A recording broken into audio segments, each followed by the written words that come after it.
Hey, thank you again for making the time to join in. My name is Jeff Fuller, pastor at Living Hope Wesleyan Church in Waterbury Center, Vermont. Hopeforvermont.org. You can subscribe on YouTube, Living Hope Wesleyan Church, or Apple iTunes, Google Podcasts. The podcast is Living Hope Wesleyan, and we believe people's stories matter, and the truth of God, the grace of God, is for all of us. We want to be like Jesus, who was for people, and one with a tremendous story is Kyle Strobel. Kyle, how are you? I'm doing well, man. Good to be with you, Jeff. Well, first of all, I just want to get this out of the way, all the formalities. Biola.edu. You have a fancy title. You are the Associate Professor of Spiritual Theology. That's a bit intimidating for me to even read, let alone know that I'm talking to someone of your stature. Did you always want to be a part of education? You know, yes and no. When I was in undergrad, no one expected me to go to college. Actually, I was a terrible student back in high school, and it turned out when I started studying scripture, I just fell in love. And when I was an undergrad, I kind of thought, man, college, like this is such a cool time of life, and it was so impactful on me that I got a vision then for what it could be.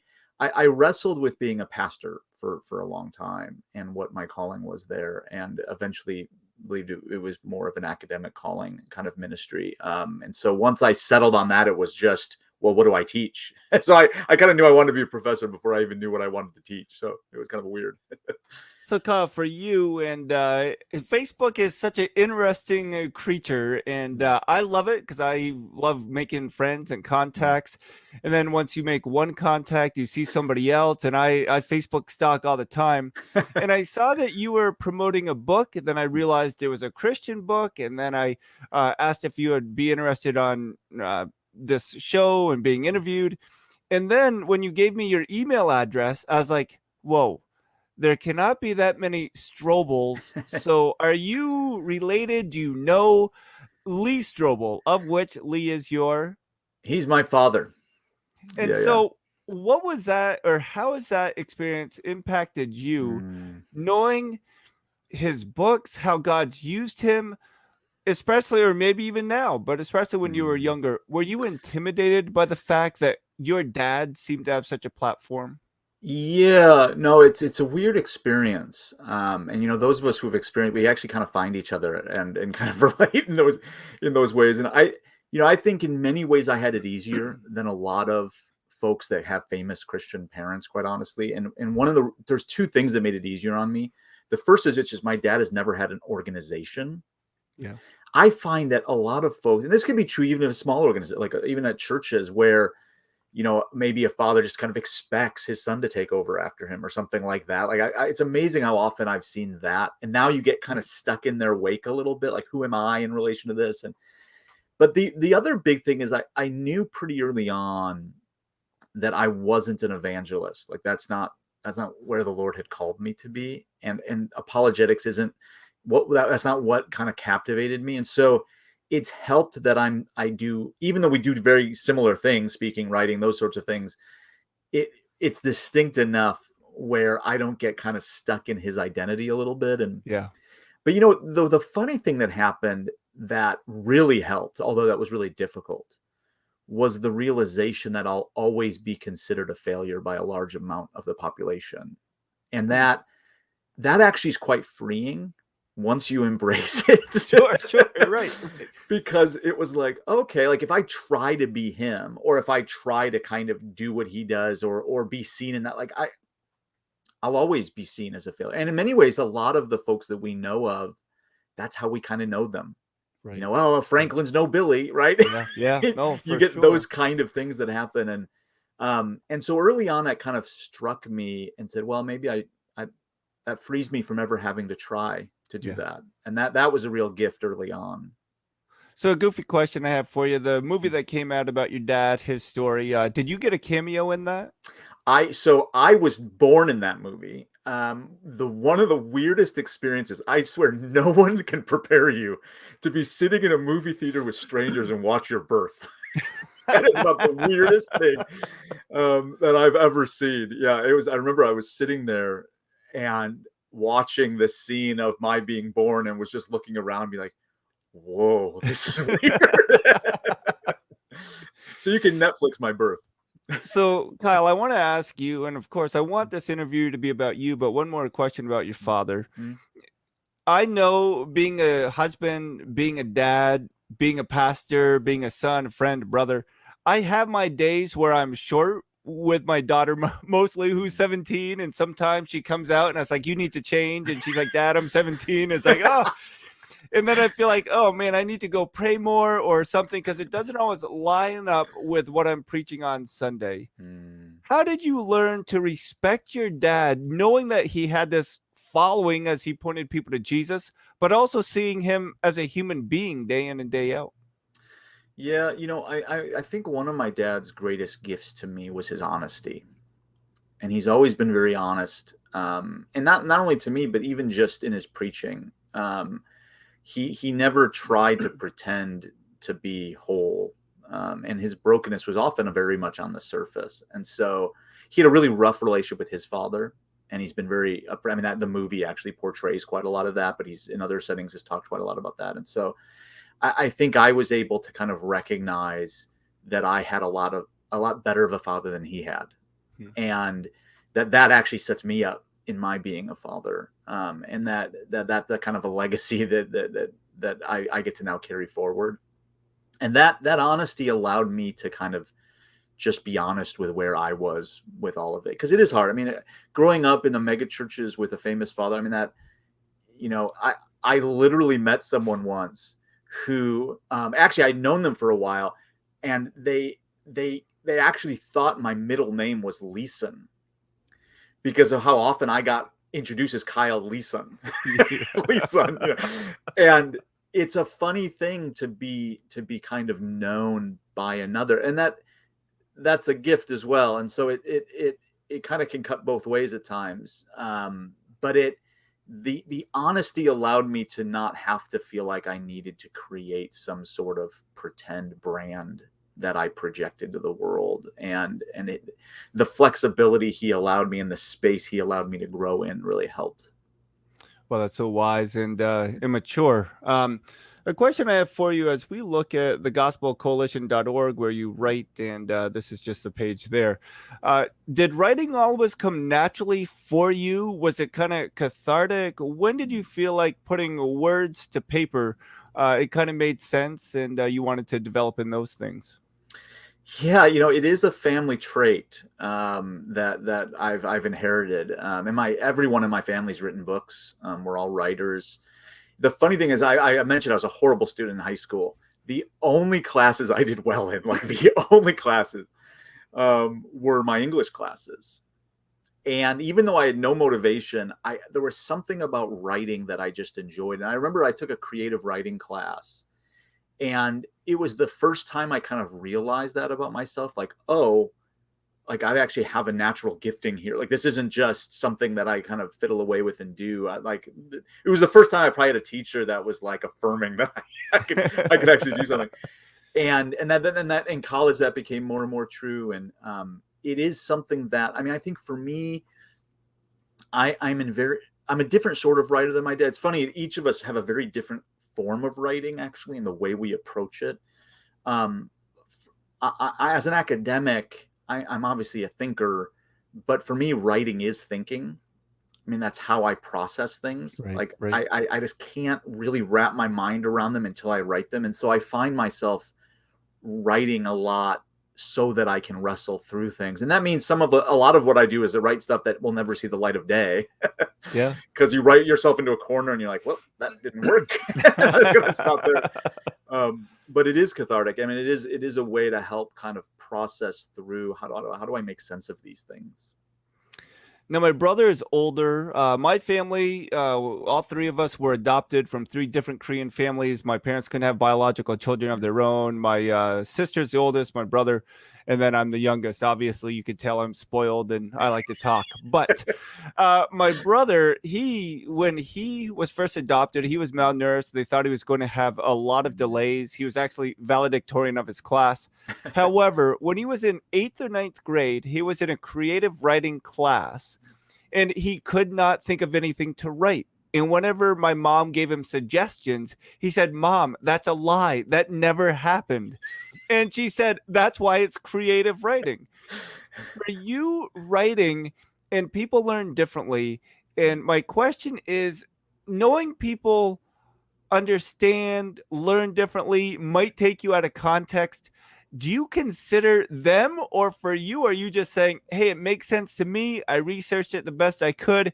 Here's what I present, because I do find writing sometimes it's difficult for others to read when everybody else you feel like really understands what you're saying. So I think there's a question in there. I'll let you talk Yeah. now. No, totally. Yeah. It's in many ways my academic writing is for myself and my Mm, own development, for future things.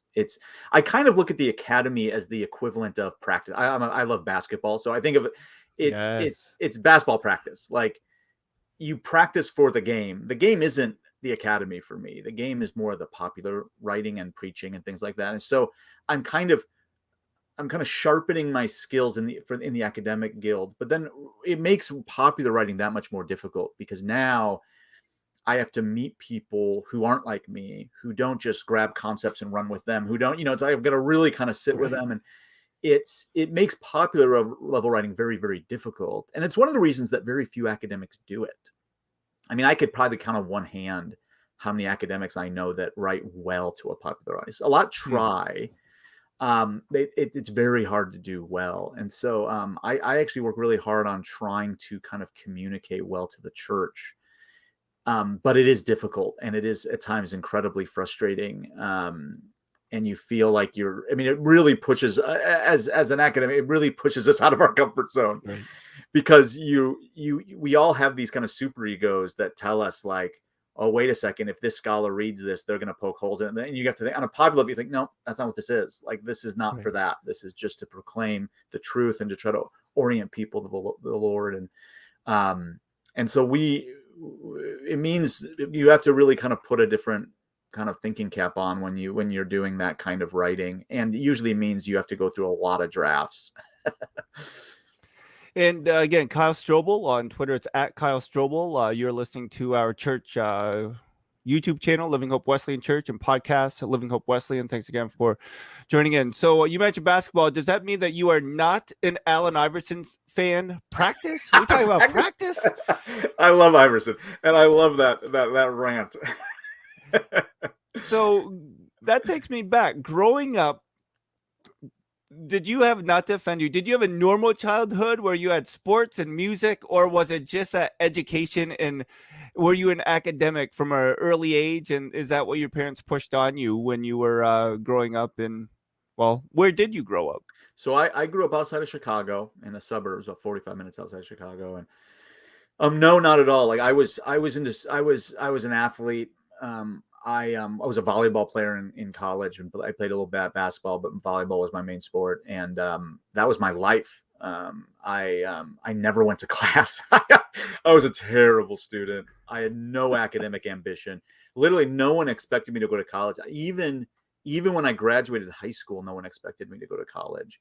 I applied for college in July, Wow. which is Wow. not even usually allowed. Yeah.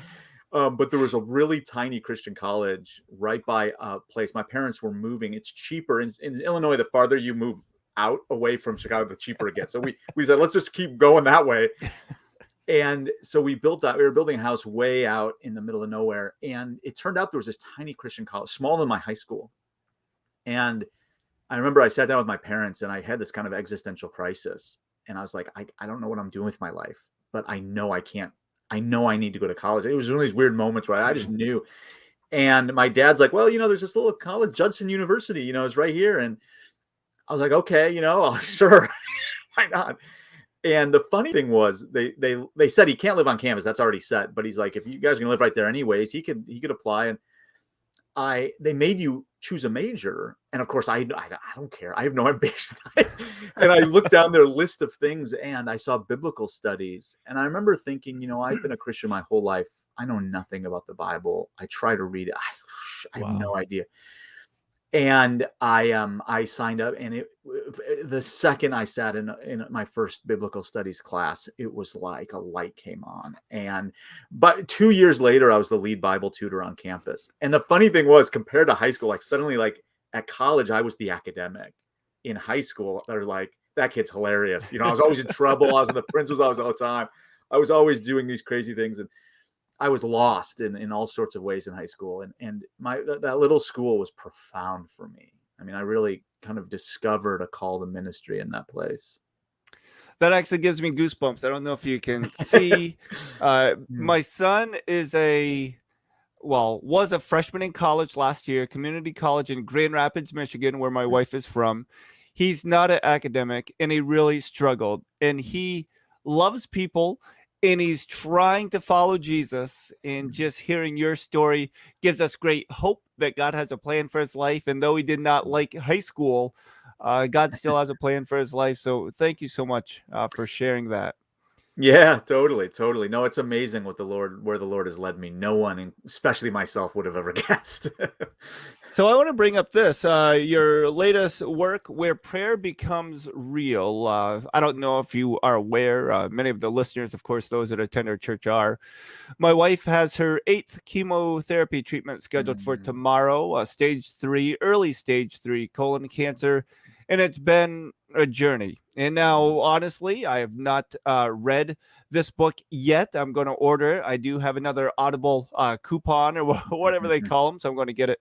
Where Prayer Becomes Real. First of all, what led you to write this book?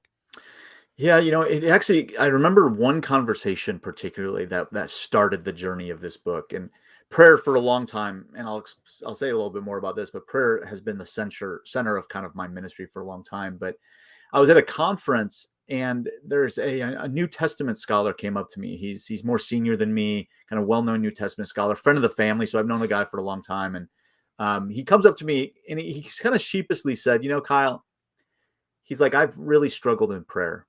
He's like, I love reading my Bible, but really, really struggle with prayer. He's like, what's your go-to book on prayer? I'm a spiritual theologian. So he's like, and so I was like, oh, you should really read, and I just blanked.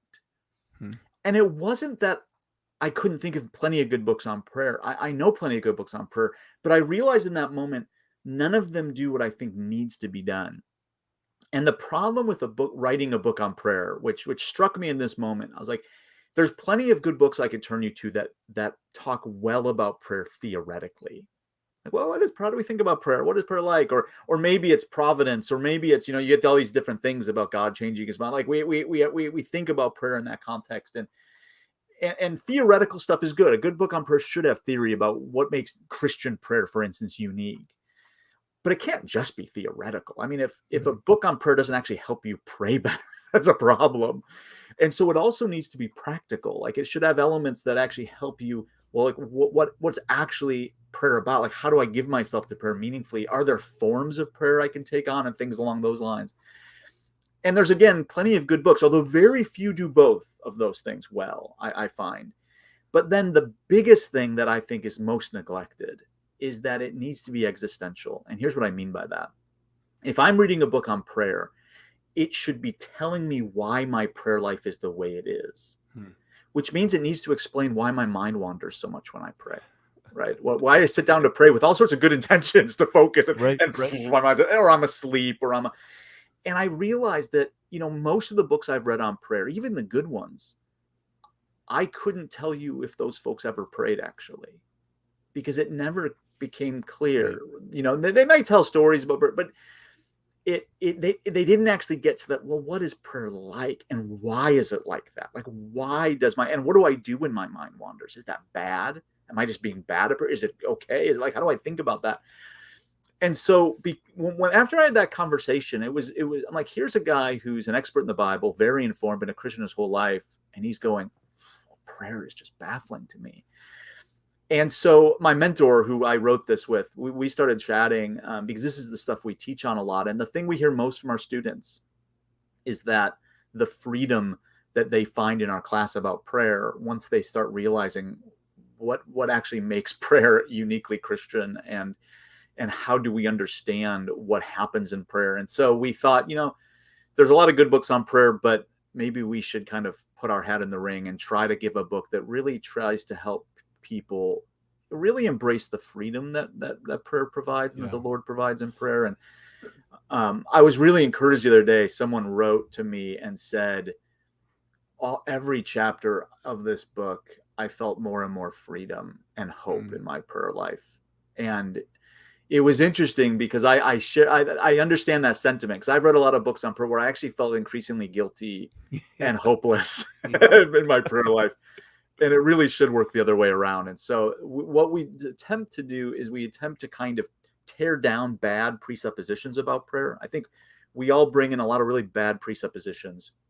I remember no one ever taught me this, but I came to think that prayer should be exciting, and that prayer, I should be kind of like focused and excited and illumined and immediate. Yeah. And when those things didn't happen, I did what we all tend to do. I kind of thought, I'm failing at prayer, or I've done something wrong, or I would take my feelings and project those on God, right? So I feel like I'm doing badly. God feels like I'm doing badly, right? Yeah, suddenly I take things that I'm experiencing and I'm projecting them on God.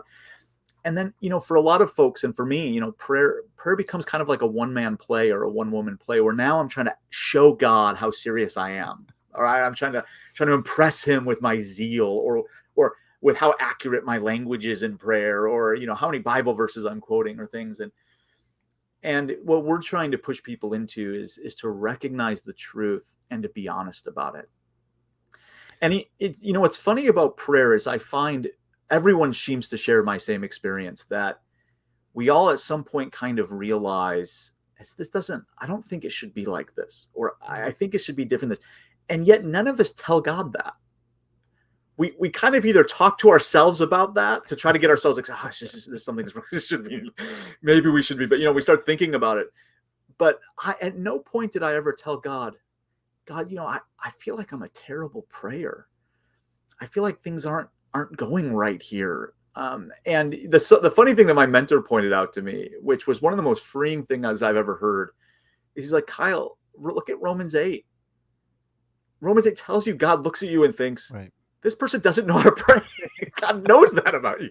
That's some of the best good news you can hear, that God looks at you and goes, yeah, you don't know how to pray. And his response is, so let me pray for you. I'm going to put my spirit within you, who's going to groan with groanings too deep for words. And that provides the context for our honesty and our freedom in prayer. And that has just totally changed how I've prayed. That's so exciting, and I can't wait to get a copy of Where Prayer Becomes Real. And of course, it's on Amazon.com. It's other places as well. But I encourage you to get a copy of that again. It's Leeson Strobel. Is that who's joining us today? It's Kyle Strobel. Make some time. It's at Kyle Strobel on Twitter and Instagram. But when we think about, maybe a more personal subject, The Way of the Dragon or The Way of the Lamb, and this is a book that I noticed that you were re-recording or just adding sections to, and partly because of a situation that happened. And we don't have to go into a lot of detail, but I just know that ministry can be difficult, or ministry is hard. And if our hope is not in Jesus, in that surrender, we're all still tempted in human beings. Recently, I found out about a good friend of mine who's a pastor, just resigned from his church and is now getting a divorce. And it was a lot of different issues, and COVID certainly had a impact and effect. Can you just talk about the surrender that even Christian leaders or seminary professors need to have and put their trust in Jesus? Yeah, no, this is, this book, The Way of the Dragon or The Way of the Lamb, this has been about a 10-year project for me and my closest friend, who's a pastor, actually. And we felt the Lord calling us about a decade ago to write a book on power, and our immediate thought was, we can't do that. Like, we were at the time, this is 10 years ago, I was mid-30s and going, am I the one to write a book on power? So that makes sense, actually. And so we felt like our calling meant we needed to sit at the feet of people who were sages of the way of Jesus.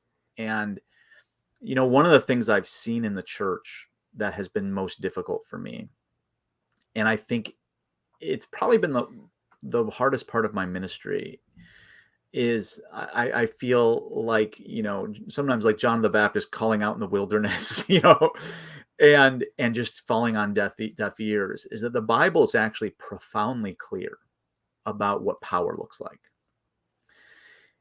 And I spent my whole life in the evangelical church, and as I've looked around, it's become very clear to me we have utterly rejected it. And we simply do not believe that the Bible and Jesus are speaking the truth about what power is. We just don't buy it.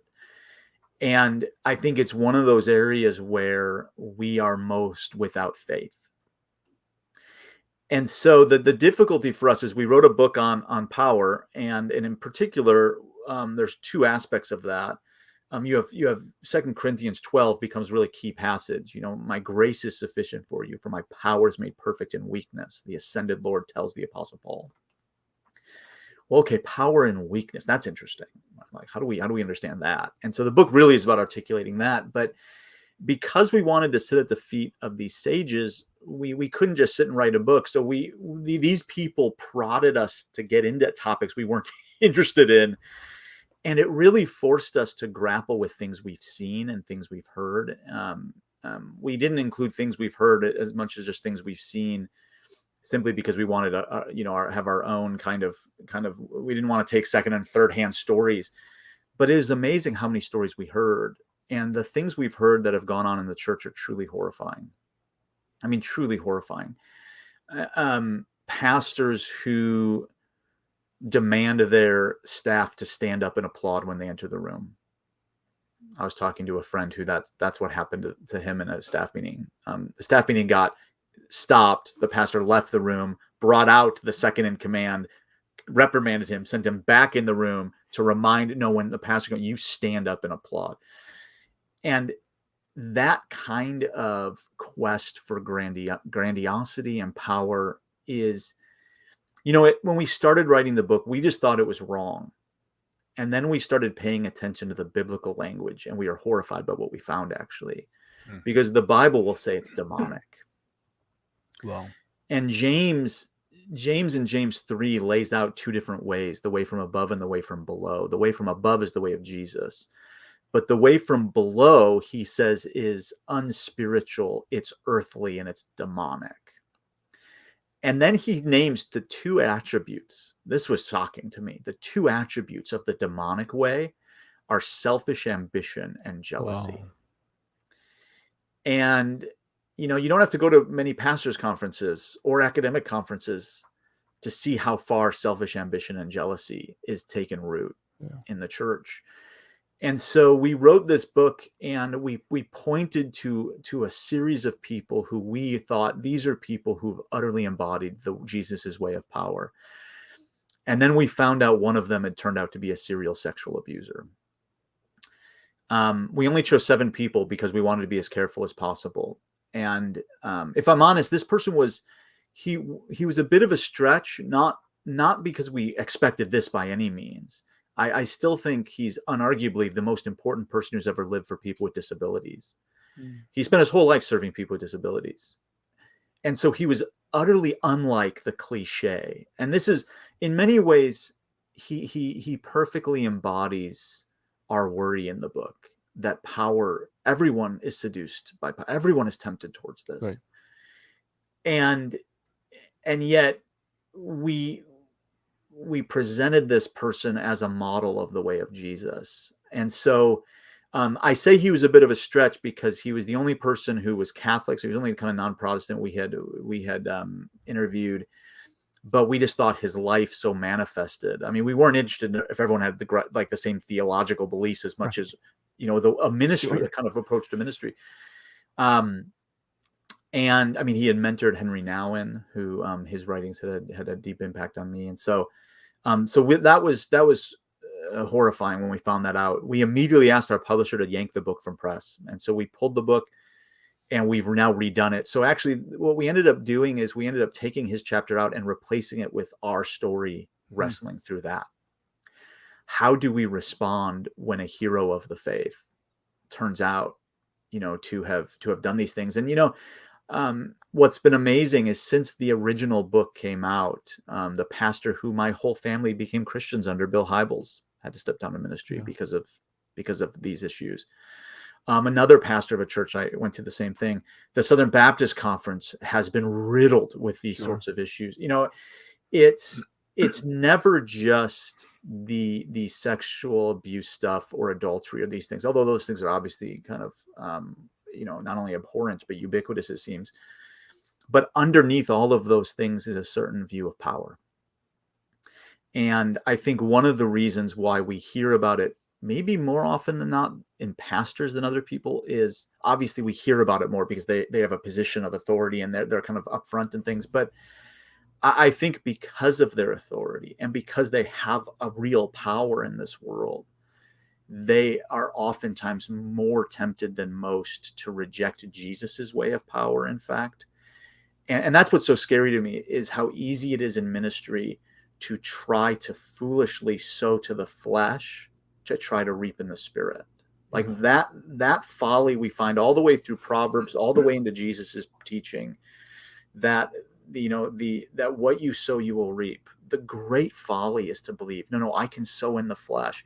And it according to James, sowing in the flesh includes sowing your ministry in ambition and in jealousy and in envy and things like that. And I think we've kind of warned people about a lot of sins.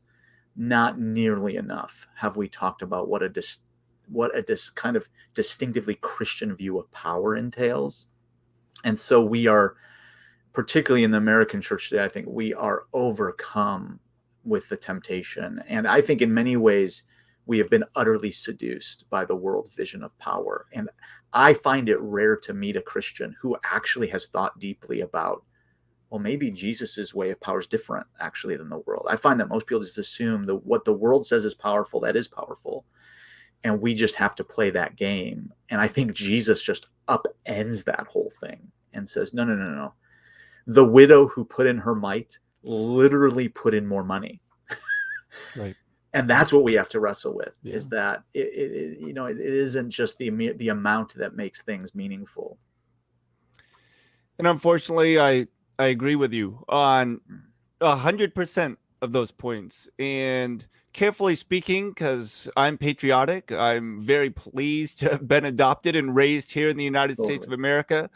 But the American dream kind of promotes selfish ambition and jealousy versus surrender to who Jesus is and what he has for us. For me, a few years ago, I listened to a statistic, which 90% of statistics are made up. But this one said that clergy and law enforcement were two of the most insecure vocations you could enter or be a part of, because you had this seeming thought that you had power, that you were in control. When I think about pastors, the book was Church of Tove, maybe. Or Tove was in the name, but it addressed some of these issues. How can people lead knowing that they are surrendered?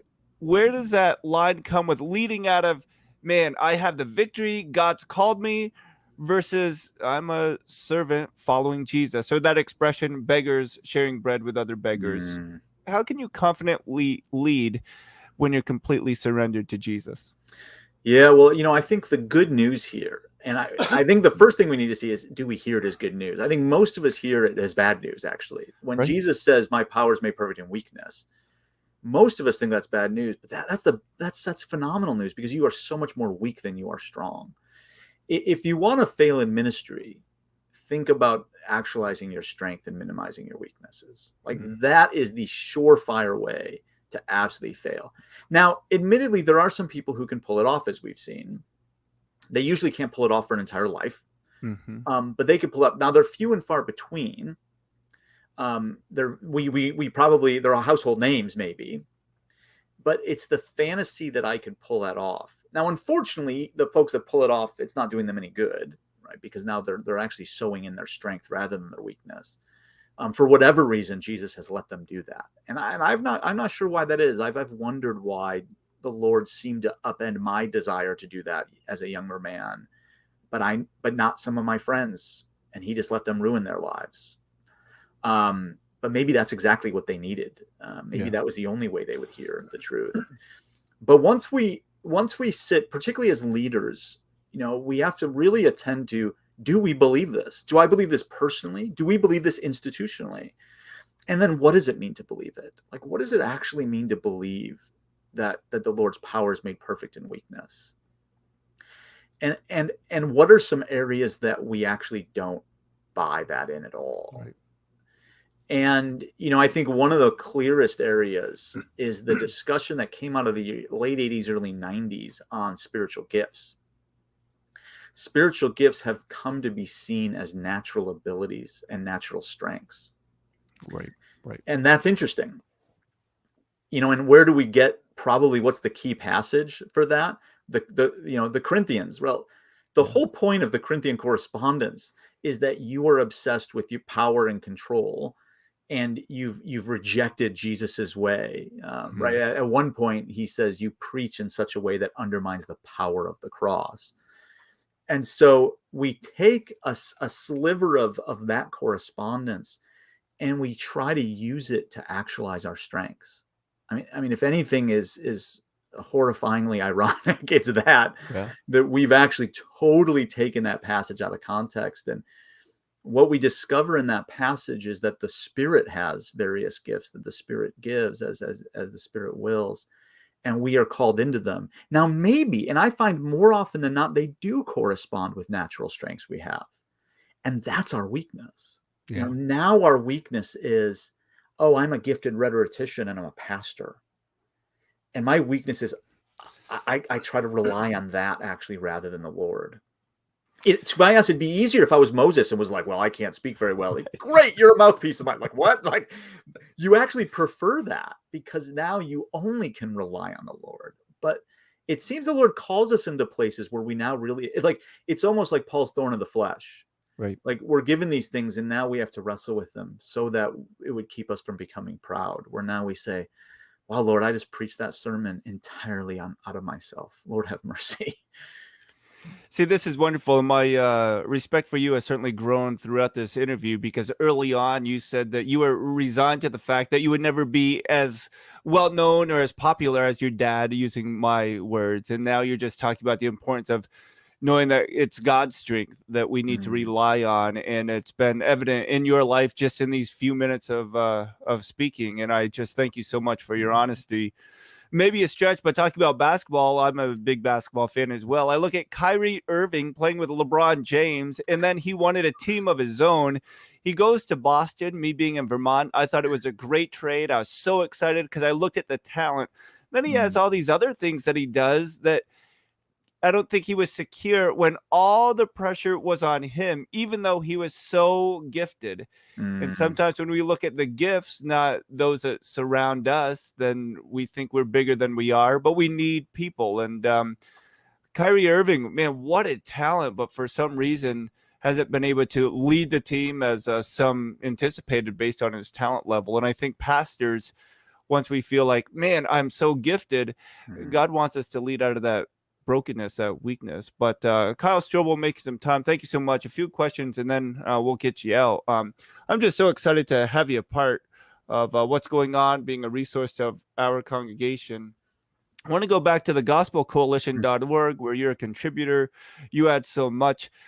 For us, have you probably picked out Living Hope Wesleyan or the Wesleyan Arminian? Some things we'd probably disagree. We don't line up 100%. There's some distinctives. Sure. But how important is the church to learn and grow from one another, having distinctives, but really surrendered to our Savior?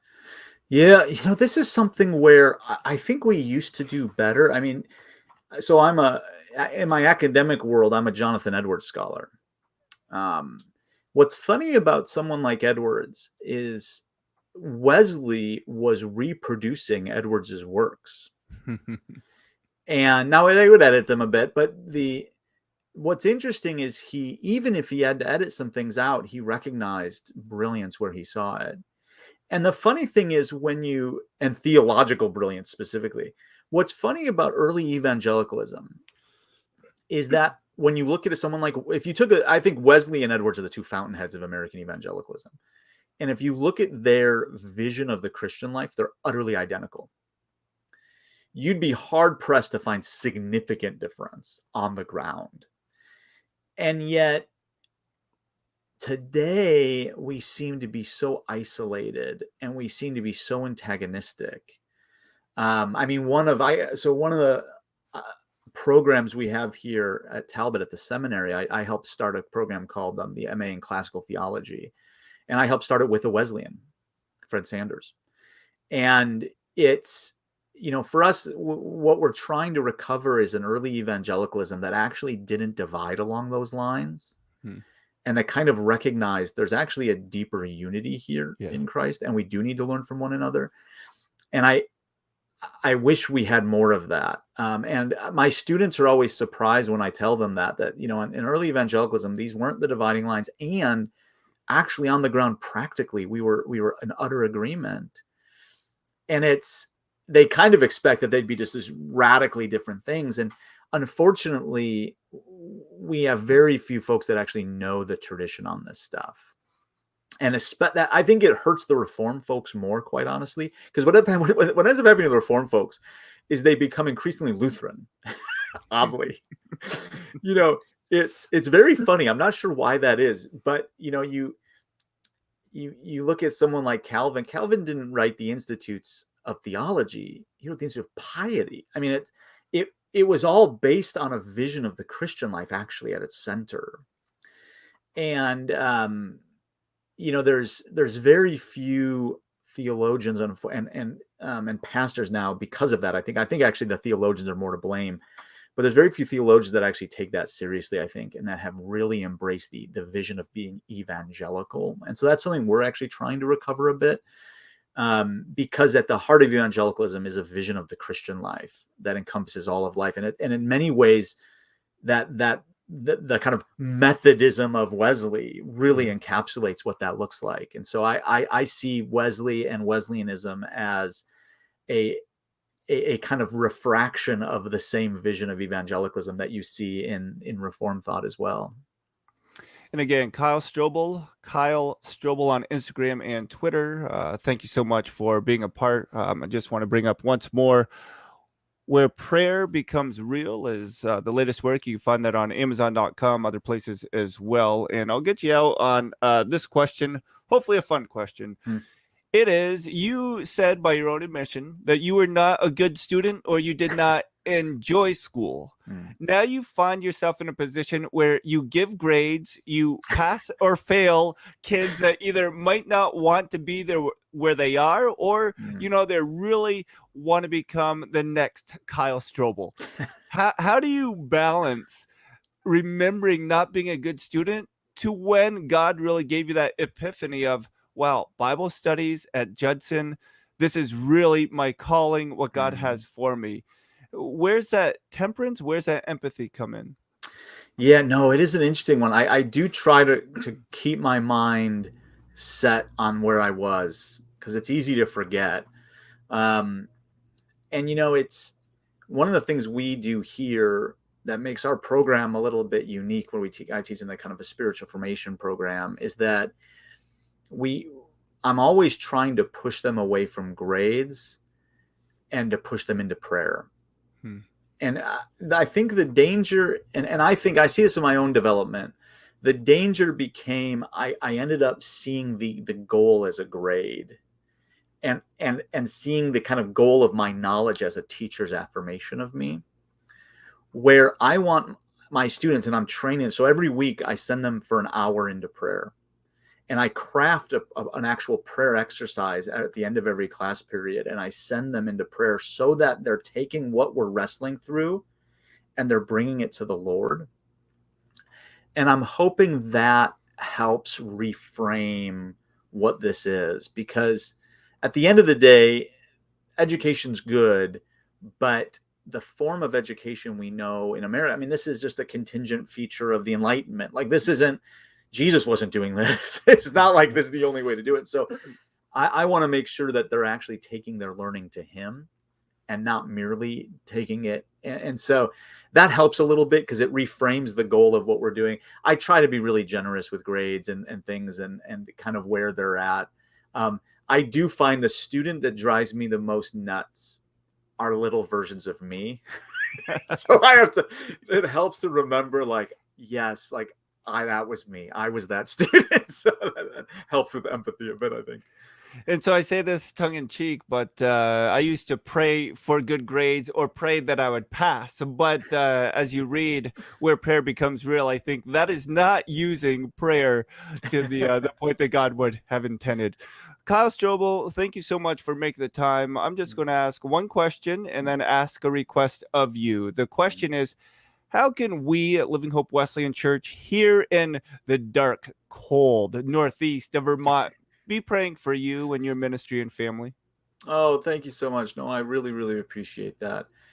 For me these days, I still have little ones at home, 8 and 10, so they're beyond the little stage. But it's in that stage of life where you're now having to learn a new sort of balance, and that's what I've struggled with these days. My calling is very much a writing first calling for me. I love teaching, but those are hard to do, and it is increasingly difficult to balance it, actually. The university used to be a different sort of place and than it is today. And it used to be a place where writing was a little more on the forefront because serving the broader church was kind of recognized as a good. And I think that's still true, but it's harder to balance. I find most people, I don't think, realize how hard email has been on professors. But students didn't used to have 24-hour access to their faculty. And so the faculty I talk to who've been around for several decades talk about the increasing weight on a faculty member. And I've wrestled with the balance for my family's sake. I preach monthly. I'm on the preaching team at my church. I obviously write. So finding out, kind of weighing out my calling, I find increasingly difficult these days. And so prayer for that, I think, would be helpful. Others, the Lord has been very kind to me and continues to be kind to me in providing me kind of space to do the various things I do. And yet I want to always kind of hold that open, recognizing He might lead a different sort of way. And Kyle, in closing, would you pray for us here in Vermont? Pray against selfish ambition and jealousy. Pray that we would lead from our weakness, knowing that that's when God makes us strong and complete. Yes, of course. Yeah, let me pray.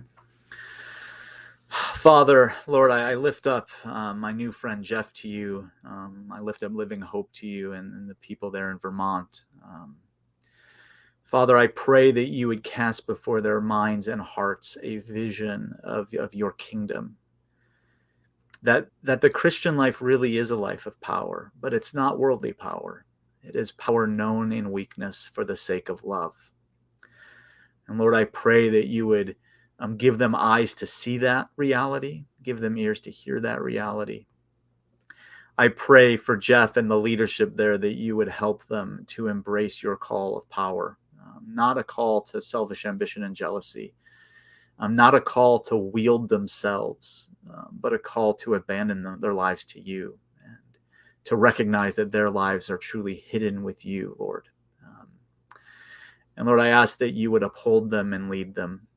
Lord, protect them from themselves, protect them from the evil one, protect them from their flesh. Lead them, Lord, in the way of the cross. We lift them up to you and pray that they would be lights there in the midst of darkness. In the name of Jesus. Amen. Amen. Kyle, thank you so much. We wish you all the best and hope to keep in touch. Thanks so much. Yeah, good to be with you. And again, Kyle Strobel, and you can find the book Where Prayer Becomes Real. The hardcover is right there, released earlier this spring on Amazon.com. And we just appreciate you for making the time to tune in, listen, and know that God loves you. He's for you. So let's love him and love others well. Thanks all.